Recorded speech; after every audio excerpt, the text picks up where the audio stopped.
हमारे भारतीय वस्त्र क्यों बनाए गए माताओं के लिए?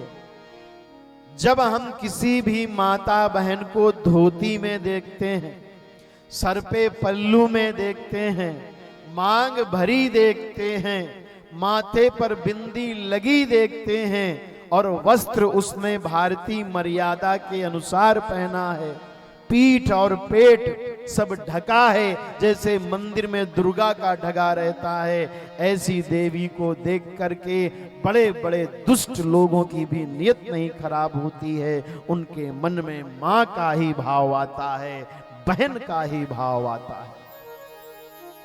मगर आजकल के जमाने में माता पिता भी अंधे हो रखे हैं कि उनकी आंखें फूट गई हैं कि मैं देखता हूं जितना पैसा लोगों के पास बढ़ रहा है, घर की कन्याएं उतनी नग्न होती चली जा रही हैं। गांव में गरीब आदमी तुमको फटी हुई अंडरवियर में और फटी हुई बनियान में मिलेगा, मगर शहर की औरतें जो धनवान घर में रहती हैं वो फटे वस्त्र पहनकर घूमती हैं। गरीबी में पुरुषों के वस्त्र फट जाते हैं और अमीरी में औरतों के वस्त्र फट जाते हैं। क्यों? क्योंकि ये जो फिल्म वाली हीरोइनें हैं, हमारे गांव में जो 10 रुपए में 100 रुपए में नाचने वाली आती थी, उनको हम लोग भांड कहते थे। और ये जो फिल्मों में नाचती हैं ये भी भांड ही हैं, भले ही ये 1 करोड़ लेती हों और गांव वाली 100 रुपए लेती हैं।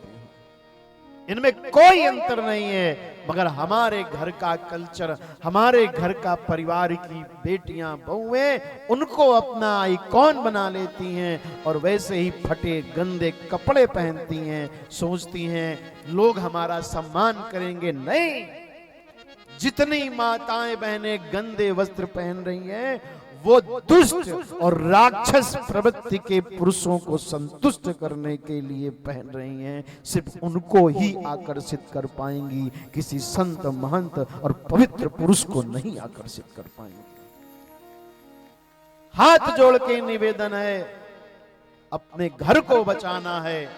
पढ़ो लिखो खूब, किसी ने नहीं कहा है कि पढ़ाई ना पढ़ो। गार्गी सावित्री वेद की विद्वान थी, ऋचाएं बोलती थी तो आकाश से जल की वृष्टि होती थी। पर आजकल ऐसे ऐसे फैशन चलते हैं, कहीं यहां कटा कहीं वहां फटा, ऐसे ऐसे वस्त्र चल गए हैं कि वस्त्र पहनने से मतलब ही क्या है। जब पीठ खुली है, पूरा का पूरा वस्त्र ही 50 ग्राम में बना है, आधा मीटर में बना है, तो क्या फायदा?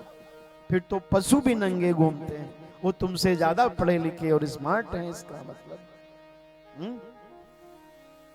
अपने घर में बच्चियों से कहो ये मर्यादा है, ये तुम्हारी पवित्रता है। आजकल तो ऐसे वस्त्र चल गए कि अब तो दुपट्टा गायब हो गया, मां भी जीन्स पहनकर घूमती है, बच्चा गोद में है, आंचल नाम की कोई चीज नहीं है। फिर तुम क्या उम्मीद करती हो बुढ़ापे में तुम्हारा बेटा तुमको पालेगा? ये सारी विवाह के बाद जीन्स पहनने वाली लिख लें, इनका बुढ़ापा वृद्धा आश्रम में कटेगा, वृद्धा आश्रम में कटेगा। देखो मेरी मां कितनी अच्छी लगती है।